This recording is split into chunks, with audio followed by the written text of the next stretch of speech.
In this video, we're going to do some examples of solving linear systems using the elimination method, also known as the linear combination method.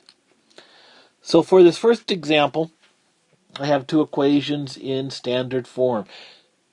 This method of solving works very well with equations written in this standard form. So in here I have 5x plus 3y equals 26, 4x plus 6y equals 46. When I use elimination, I need to first decide which variable do I want to eliminate, which looks easiest. I have x's, I have a 5 and a 4. Y's, I have a 3 and a 6. When we're looking to eliminate, we want opposite coefficients on one of the variables. So we're going to use the same process we use with fractions when we're looking at a common denominator. And if I look between 5 and 4 or 3 and 6, I would say between 3 and 6 would be the easiest way to get a common denominator. Say that common denominator would be 6. So I'm going to take this top equation, multiply it by 2, and that would give me a 6y on top and a 6y on the bottom.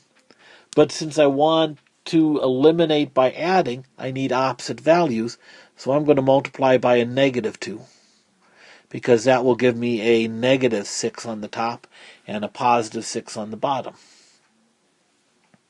So let's rewrite this. The first equation is going to be negative 10x minus 6y equals a negative 52. The second equation I'm just going to leave alone. 4x plus 6y equals 46. And as we said, what we're looking for are opposite coefficients on one of the variables. So we have 6 and negative 6.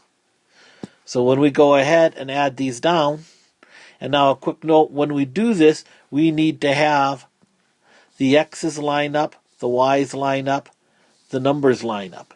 And we also need the equal signs to line up. So this lines up very nicely. So negative 10x plus 4x is a negative 6x. Negative 6x plus 6x will give us a 0. And a negative 52 plus 46 is going to give me a negative 6. So then I divide by negative 6. And I will come down to x equals 1. Now again, I only have one variable. I need to solve for the other one. So I'm just going to plug this into one of the equations. It doesn't matter which one.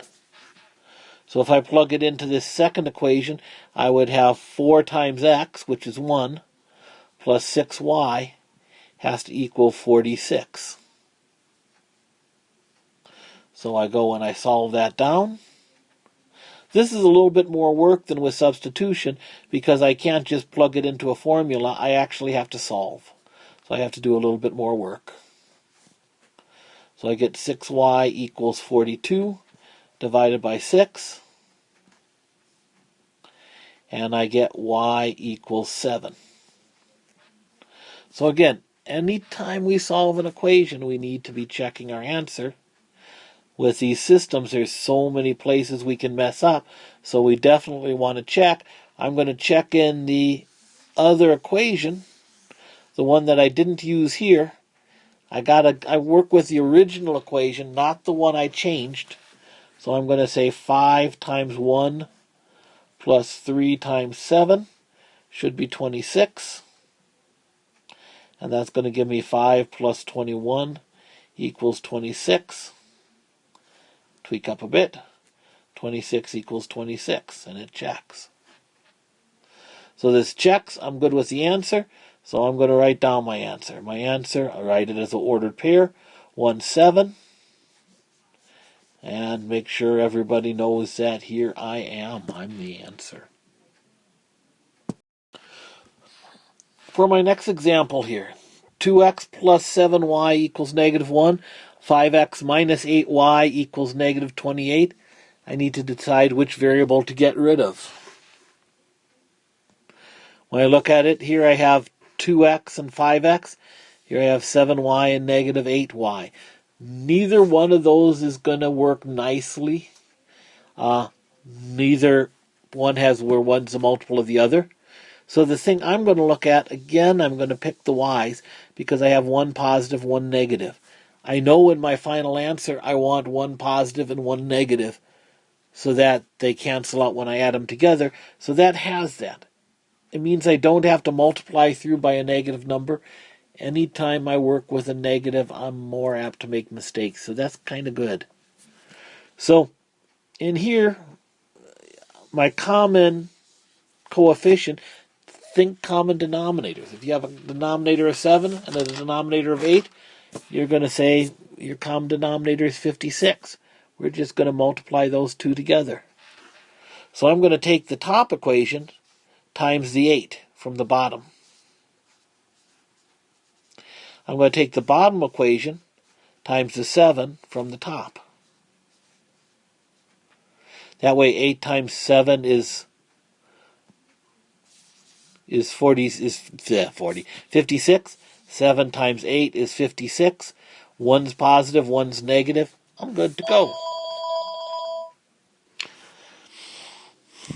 So when we do this multiplying and rewrite these equations, I'm going to get 16x plus 56y equals a negative 8. I'm going to get 35x minus 56y equals what? 56. 7 is 14. 196. I got bigger numbers, but again, in front of the y's, I have opposite coefficients. So when I add those together, those will cancel out. That's what I really want to get. So let's add these together. 35 plus 16 is 40, 51x. The y's will cancel out to 0. I am lined up again, so that's good. Negative 196 minus 8 is going to be a negative 204. So I divide by 51. I'm going to get x equals a negative 4. Woohoo! Again, we're going to take this and plug this into one of the equations. And again, I always pick the original equations to work with because then, I'm dealing with an equation I know isn't messed up. Because I could have messed up easily. 2 times negative 4 plus 7y equals negative 1. And again, we're going to solve this for y. Negative 8 plus 7y equals a negative 1. I'll add 8 to both sides. I get 7y equals 7, or y equals 1. Let's check this out. So I'll check it out in the other equation. 5 times negative 4 minus 8 times 1 should be a negative 28. So I got a negative 20 minus 8 is a negative 28 equals a negative 28. Woohoo! Hey, we're on a roll here. So my answer is negative 4, 1.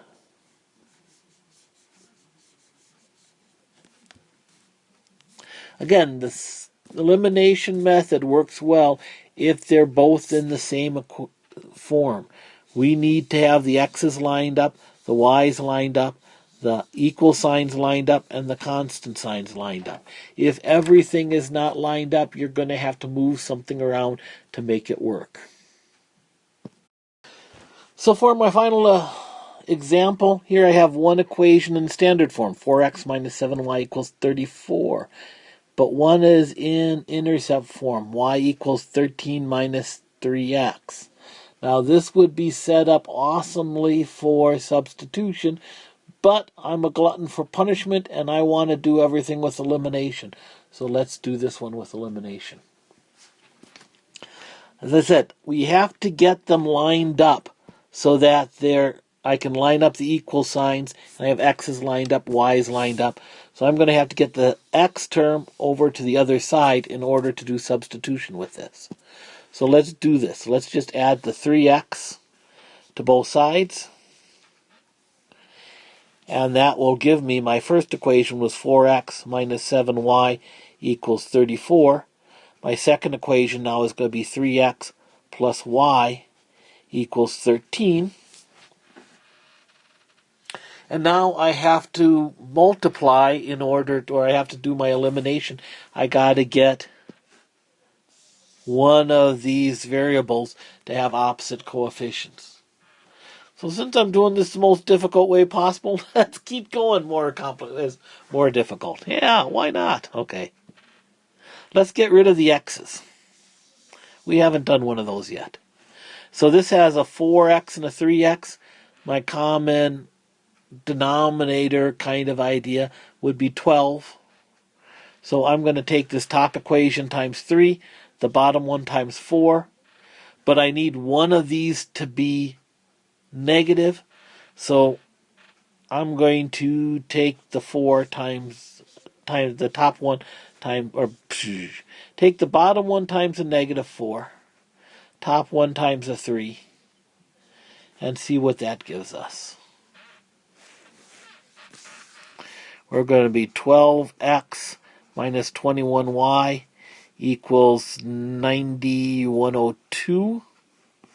And I'll get a negative 12x minus 4y equals negative 4052. I add these together.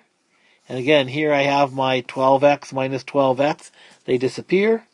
Negative 21y minus 4y is a negative 25y.